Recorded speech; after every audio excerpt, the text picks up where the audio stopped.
Hey, how's it going, everyone? You want to hear some weird news? Well, then I have good news for all of yous. I have lots of weird news, and we're going to get started with that right now.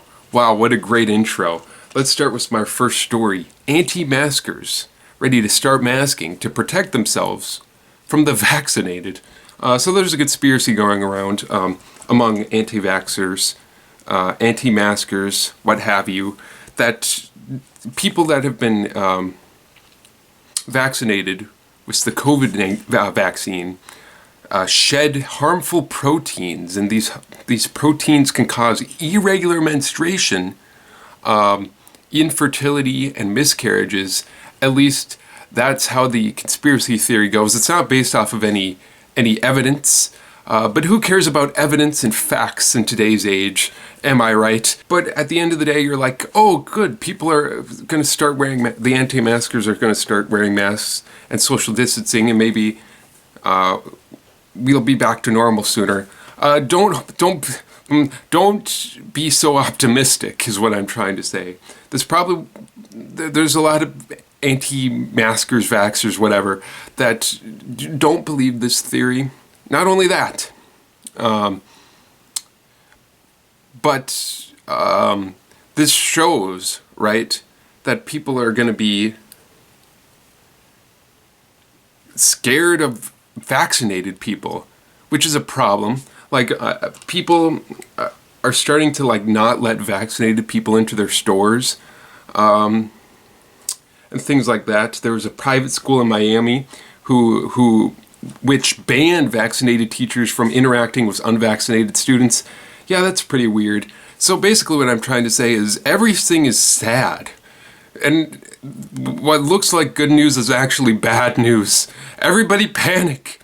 No, I'm just kidding. I don't know. Let's move on to our next article. Chernobyl alcohol drink seized by authorities. Okay, so there's an alcohol company called Atomic. And they make alcohol, right? With a twist. All of their alcohol is made using apples that are grown immediately outside the Chernobyl exclusion zone, which is a zone that has been abandoned because of excess radiation, because of the Chernobyl power plant meltdown back in the 1986, I think it was. So it was grown. They're grown outside the land that was abandoned, but that land that's immediately outside the exclusion zone is still restricted as far as agriculture goes. And this company was trying to say, hey, it's not actually that big of a deal. There's not actually that much radiation, and these apples are perfectly, totally normal. We promise.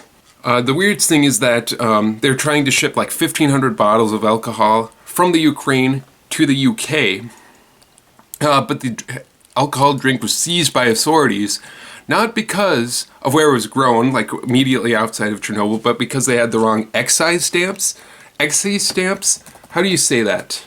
Excise. Excise stamps. Okay. They didn't have the right excise stamp, which is pretty weird. They're like, I don't care that these apples were grown very close to in a, like, essentially agriculturally restricted area. They have the wrong excise stamps. That's what I care about. Still pretty interesting. Next story. Distracted nurse gives woman 6 doses of COVID vaccine in a single shot. Uh-oh. Yeah. Seems pretty awful, but it's actually not that awful. Spoiler alert. So this happened in Italy. There's a 23-year-old Italian woman who was mistakenly given 6 doses of the Pfizer vaccine. Essentially what happens is that the vaccine comes in these vials, and each dose is supposed to be extracted 1 dose at a time and then placed in another vial and then, like, diluted, and then that is given to the patient. But what this nurse happened to be very busy. They're trying to vaccinate a lot of people, so probably was very distracted, and accidentally took the vial that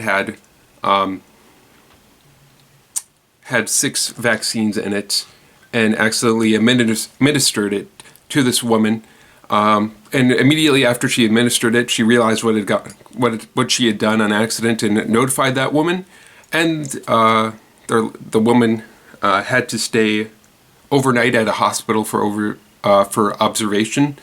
The crazy thing is, the woman basically had no side effects except for pain at the injection site.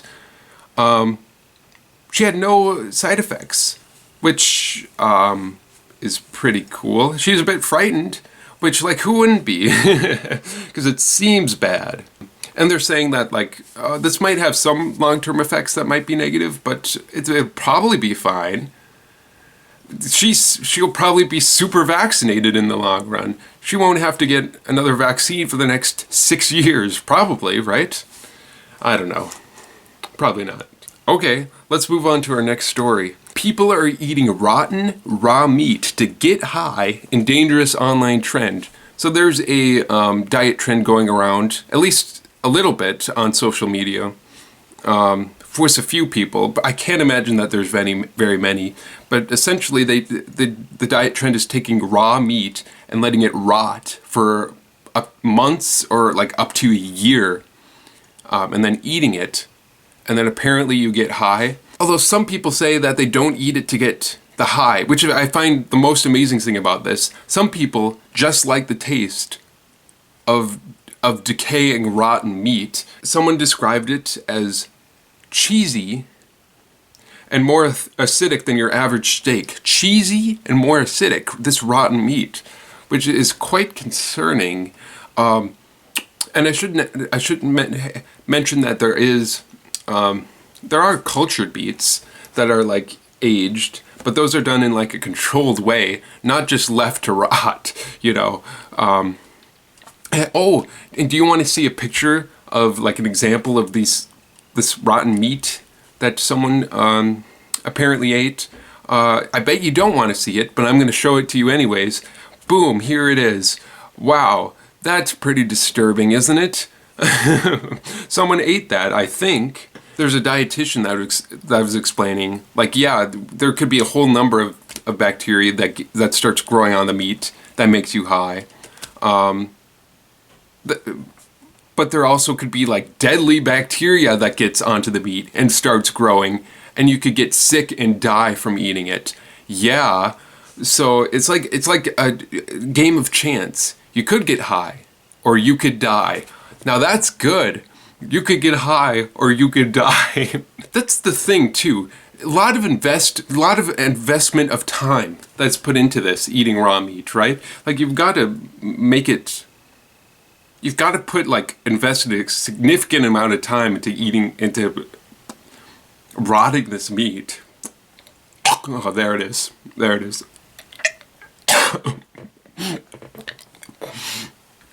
Oh God, I'm just thinking about it and I'm gagging. Let's move on. I have tears in my eyes. Man who fled with a tiger has been caught, but the animal is on the loose, Houston police say. So there's this man named Victor Cuvas. Cuvas? I'm not sure. Victor Hugo Cuvas. He was on bond for a murder charge. Apparently he was accused of killing a man in 2017. That's pretty concerning.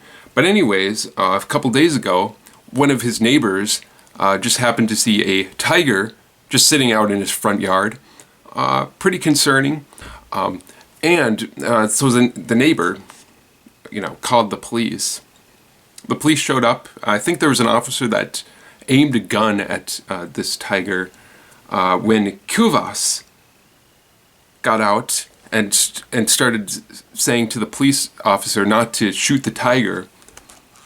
Then, and this is wild, Cuvas got the tiger, put it in his car, and started driving away. Yeah, so the man apparently initially got away, but apparently a few days ago the police department said, no, we actually have the man in custody now, but we don't know where the tiger is.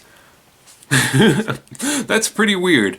His attorney is saying, well, everybody's just assuming that this tiger belongs to Cuvas because Cuvas protected it from this police officer, but it's not actually Cuvas's tiger. It's just some random guy's tiger. Which is like, okay, sure. So if you're in Houston, look out for tigers. Apparently Cuevas is now being arrested, both for owning it. He's getting like charged for owning a tiger and for evading arrest. It's all very strange. It's all probably fine. I don't live in Houston, so let's move on. Ohio politician's fake Zoom background can't hide the fact that he's driving. So there's a man named Andrew Brenner. He's a Ohio state senator.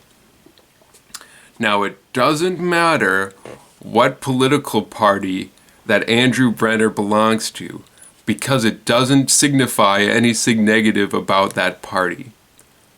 But he was a Republican. I don't know why I brought that up. But it is true. He was driving in a meeting, and he had a fake background, and you can see his seatbelt on. There's a picture right there. Pretty convincing, if you ask me. And this is particularly ironic because on that same day, there was a bill introduced in the Ohio Senate that proposed stricter limitations on distracted driving, and if passed, it would ban all electronics used while driving. Although Brenner said, like, no, I wasn't actually distracted. I was just listening to the meeting, and I was driving. I always just listen to the meetings, so I wasn't actually distracted. It was like being on a phone call. But actually, it wasn't really like being on a phone call because he looked quite frequently, at his phone, and appears like. And it was enough where you could argue that he was in fact distracted. Good luck, Ohio. That's all I have to say. Hunter shoots hiker on popular trail after mistaking him for a turkey, Missouri cops say. Ho ho ho, it's good to see that Dick Cheney's out and about hunting. That's right, I just made a joke from a politician from like 20 years ago. Hey, want to hear another one? George Washington, Bill Clinton and George W. Bush are all on a sinking ship. And George Washington, rather heroically says, save the women. And George W. Bush says, screw the woman. And Bill Clinton says, oh, do we have time? There you go. There you go. There's your joke from politicians from 20 years ago. What am I talking about? So there's a man just minding his own business, having a nice little hike. Shot in the face, I think. He was just walking along a popular hiking trail. That's the thing I find quite worrying, is that he was just on a popular hiking trail. Quite concerning, right? And it does raise the question, how could you mistake a human person for a turkey? And the answer, I would assume, this is like not based off of anything, but I assume that the hunter probably just shot at the first sign of motion, which is pretty bad. You think in order to ethically hunt, you would make sure that what you're shooting is what you're hunting. And I didn't know that you could hunt next to hiking trails. I imagine that you probably actually can't. Well, maybe you can. I don't know. It doesn't say in the story, but like that's pretty concerning, right? Well, the guy's probably fine. Let's move on to our next story. Have you ever heard of a California condor? Condor? A California condor. It's a type of bird, a very rare bird. There's only like 200 that exist in the wild. And they're very large birds. They can stand up to like 4 feet tall. Right, the reason I'm bringing this up is because of this next story. California condors are very rare, but 10% of them are trashing this woman's house. That's right, there are 20 California condors that just randomly picked this poor woman's house to just loiter on and to, like, hang out and mess everything up. Apparently there's they knock over lawn plants knocking over plants, like potted plants, okay, and lawn ornaments, and leaving claw marks on the deck and defecating all over everywhere. That's pretty remarkable. Apparently her property just happens to have a lot of these things that these these California condors need, like food and very strong wind. Kind of unlucky for this woman. Lucky for these condors, I guess. You know, the good thing is this woman, you know, doesn't want to hurt these birds, but they are kind of very annoying. The Fish and Wildlife Service apparently suggested that the family tried some harmless tactics to drive the birds away, like spraying them with water. But it has not been effective. Like once a day, this woman sprays these condors with the hose, but it doesn't work. They just keep on coming back. Wow. So at least you could be having a worse day, probably. You could have a flock of giant, messy birds hanging out on your house. So just think about that. That's the news. That's all the news I have for yous. Okay, bye.